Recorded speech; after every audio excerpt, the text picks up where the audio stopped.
Today, I have a couple of things that I wanted to share with you, some of them old, some of them new. And it all kind of started with about a month and a half ago. I was thinking about, being a force activator. I think that as coaches, our job is to help people mine their potential. And when we talk about what mining potential actually means, it means that you activate forces inside of people that otherwise lay latent. Latent means that they are dormant, they're hidden, they're asleep. And many of you have heard me talk about the fact that most of us only play to the outer edges of our ability. We only awaken the forces of our potential when we find ourselves in dire straits, when we find ourselves in an emergency situation, right? And so what I've always been fascinated with is how do we activate those forces at will, and what are the forces that are most important? Because if you think about what a state is, right? We teach this in My Freed Life. A state is like a snapshot of your mood. It's the mood of your mind and your body. It's the emotional experience that you're having in this exact moment. And so the word state, mood, forces, all of those things I want you to hear can be interchanged. They're all kind of synonyms. So if that word forces to you is kind of like this esoteric idea, then just put in mood, put in state. But what I've come to find is that what really matters, if we think about the accomplishment of something and a goal that you might have, is does your behavior map to the goal, right? So if you have somebody that wants to get physically fit and strong, are they eating correctly? Are they exercising properly? Are they sleeping, hydrating? Do their actions map to the goal? And I think the job of coaches is to always be looking at the goal and your behavior and making sure that they're mapping, right? And so what ultimately determines our behavior moment to moment is the state, the forces, the mood that we're ultimately in. And yet most of us treat our moods, our state, our forces like the common cold.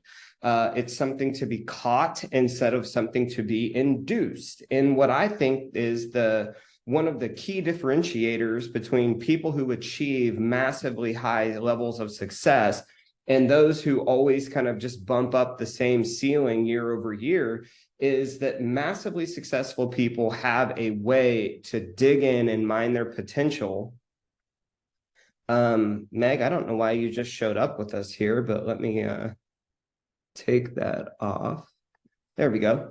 But massively successful people are those who have a way, a routine to consistently mine the forces of their potential.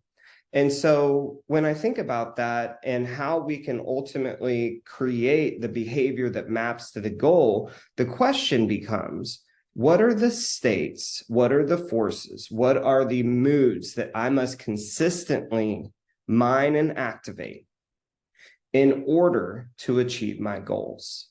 See, it takes me back to this conversation that I had with Craig Goodliff, who many of you know is the CEO of Cyberbacker, and Craig has taken that company and built it into just this major, huge company in a short amount of time. And I was sitting there talking to him at breakfast in Asheville, and he said, I kind of look at my days now, and I don't ask the question, what do I need to do? The question is, what do I need to feel? When I look at certain days, I know I've got to be playing at the top of my ability, meaning this is a day I'm doing a lot of presentations. I need to be in a very enthusiastic state. I have other days that I'm going to be planning, building, working on the business, which that's a state that's going to be more calm and collected. And so when he goes into his days, he doesn't think about it in regards to what do I need to do? The question is, what do I intend to feel? And so I want each and every one of you to take away from this today that it's an important question to look at what it is that you need to activate inside of you. What is the state? What is the force that will allow you to play to the outer edges of your ability and show up each and every day so that your behavior maps to your goals? And when we think about like one of the forces, one of the things that each and every one of us has to master is this force of consistency. And Consistency means that over time, you've chosen a series of states that you are going to activate each and every day so that your behavior is showing up each and every day to get to whatever goal it is that you're after. And I'll never forget when I was, kind of younger as a coach, I had a client or a fellow coach come to me and she asked me, I'm putting together this curriculum for new agents. And she said, what do you think I need to include in it? And I said, well, one of the things that you have to include is being consistent. And this is something that we just don't talk enough about. And it reminded me recently, I was teaching Do This Now last week, and it reminded me of a story that I want to read to you all, and you all have access to this. It's on page 88. And the story is about the two pottery or the pottery class that they split into two groups. So here's what it says. David Bales and Ted Orland, in their enlightening book, Art and Fear, tell the story of the ceramics teacher who divided his class into two groups. One would be graded solely on the quality of their work, and the other would be graded solely on the quantity of their work. He was very straightforward about his grading criteria. The group graded on quality would produce one pot, which needed to be perfect to get an A. The quantity group would have all their pots weighed. If they had produced 50 pounds of pots, they got an A. If they produced less, their grade would suffer. The results were quite revealing. The quality group spent much of their time planning the perfect pot. When it came time to create it, they either made mistakes or their skills were too underdeveloped to fulfill their visions. On the other hand, the quantity group churned out pot after pot and in the process learned from their mistakes and perfected more advanced techniques. If you haven't guessed, the group that focused on quantity not only generated a greater quantity of work, but also had a far superior quality. And so how that relates to this idea of consistency is a question I ask people is, have we achieved your sustainable pace? Have we achieved your sustainable pace? What is sustainable pace? The sustainable pace is the pace where if we just repeat this over time, we are going to hit your goal. And I liken it to running a marathon, that it doesn't really matter what your per mile average is. If you run a 9-minute mile, if you run a marathon, what's going to happen is you're going to get up to that pace of 8, 9, 10 miles an hour or miles per, whatever it is. You know what I'm talking about. And over time, you're just going to run the race at that pace. And as long as you don't stop, as long as you are consistent, you will finish the race, right? Which is the goal.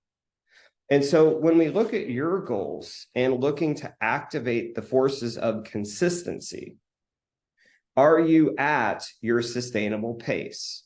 Are you at the pace that if you just focused on the quantity of these activities over time, you will eventually hit your goal? And for a lot of people, I think the answer is no. And if you're not, then I want you to get really clear on that. What is the sustainable pace that if I consistently activated these forces over time, I would hit my goal? And so that may take a little bit of time, some energy, some reflection. And it leads me to two other places that I wanted to take to you today. Because when we think about the achievement of goals, when we think about the sustainable pace, there's this idea that I've shared with many of you over and over again called a keystone habit. Now, a keystone habit is a habit that sets off a chain reaction in your life. It's a habit, if I nail this habit, it will not take care of all other habits, but it'll knock down like 80% of them. They talk about this in The One Thing. It's the single domino that if I knock this over, it will create a geometric progression. And so if we're talking about consistency, if we're talking about sustainability, if we're talking about getting us to a sustainable pace and ultimately achieving our goal, what is your keystone habit? What is the one habit that if I nailed this, it would set up the dominoes to nail almost everything else in my life or my business. Do you know what that is? For most of you, if we're talking about inside of the business, listings signed. And I still to this day don't understand why that is not adopted. Rainmakers, agents on a team, I don't understand why this is not adopted as a fundamental truth, because here's the case. I don't care that the market's down or not. If you're not on goal today, if your company isn't where you want it to be, it's because you haven't taken enough listings. That's it. None of you that are behind goal can look me in the face and tell me that you hit your listing sign goal this year. You didn't. That's why you're behind. It has nothing to do with interest rates, has nothing to do with the economy, none of that stuff. And I'm sorry to be a little in your face today, but the fundamental habit of a real estate company is listing signed, period. And you can make the argument, because one of the things that's starting to show up is agent count, right? Like, look, make the team look like a brokerage. Well, the only reason you're going to do that is because eventually, if you get enough agents, you'll have enough listings taken from the activities of all these people. So keystone habit of a real estate business is listing signed. I have never coached an agent that hit their listing sign number, regardless of market conditions, that didn't hit their overall numbers, GCI, volume, and profit. Never happened. Now, the last thing that I'll say is, when we look at our keystone habits, we also have keystone skills. There are certain skills that matter more than others. And when you think about what those skills are, you can always tell where you need to be focusing based on where your countdown to payday breaks. Your countdown to payday. And I'll say this really slowly. This is a diagnostic tool, okay? It's 7 steps. 7 steps. You have lead generation, which becomes appointment set. Appointments set becomes appointments held. Appointments held become agreements signed, agency agreements, buyer, seller, right? And if you aren't paying attention to the industry, buyer agent agreements are more important than ever. So agreements signed, then we have contracts accepted, purchase contracts, which then become closings, which then become dollars. So there's all seven steps, right? Lead gen, set, held, signed, contracts accepted, closed, money. So the thing is that as a coach, and this is what I train the coaches on, where's the countdown to payday breaking? Because the maddening thing about that countdown is it's a chain. If any part of it breaks, the whole thing breaks, which totally sucks, because you have to get all of them right in order for you to fund the life that you want through the money that you earn by providing the value to your buyers and sellers. And so where specifically does it break? And wherever that breaks is where your skill set needs work. For most of you, it's going to break between lead generation and appointment set. Once you get the appointment set, the rest of the countdown typically takes care of itself. And so when we think about, like, well, what's the skill set above all that will allow me in that lead generation step to consistently knock down the appointment set? What's that? And I happen to believe that it is simply the willingness to follow the fundamentals of lead generation, which means that you understand it is a contact sport, which means that you're going to devote 1, 2, or 3 hours a day to developing the relationships that create the need, that drive the leads. And just like I mentioned to you earlier, because again, everything that we're doing now is the same thing we were doing in 2009 and 2012. When the real estate market shifted, these were the plays that we call. And I have never coached an agent or a leader who could honestly look me in the face and tell me that they do 2 to 3 hours a day of solid lead generation that wasn't hitting their profit or money goals. Never happened. It's never happened. It's like being a personal trainer and having somebody look you in the eye and they're 30, 40 pounds overweight and they say, oh yeah, I eat perfectly. I sleep, I work out every day. It doesn't really happen. Now, there may be exceptions to that rule. I've not found it. And so I share all this with you today because I think that there is actually a lot of opportunity ahead. And what I mean by that is right now, and I know this because I'm a partner in a market center, the real estate industry is getting drained of people that treated this as a hobby, who didn't look at it as a full-time profession. And board dues are coming due. Then there's this period of time when you could still keep your license and pay a minor fine. It usually happens between now and the end of the year, the first week in January. All markets are a little bit different. But what's going to happen is we're going to see a huge section of the real estate industry start to drain.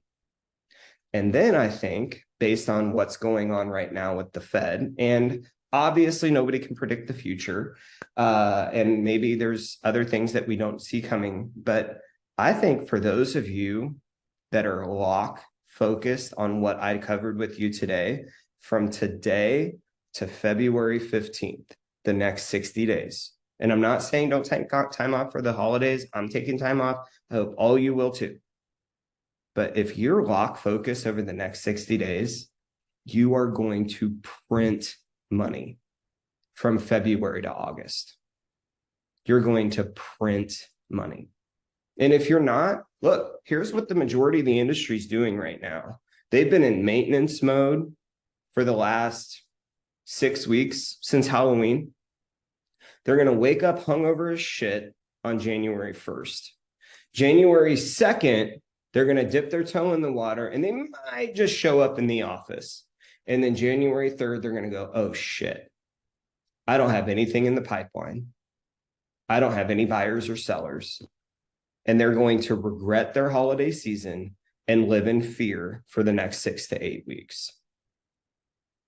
And so what I intend for each and every one of you is to be one of the few who, and mark my words, if you lock focus 2 to 3 hours a day, developing the skill, activating the forces of consistency, if you just lock focus right now, you will print money from February to August. And if you're not going to do it for any other reason, do it for this.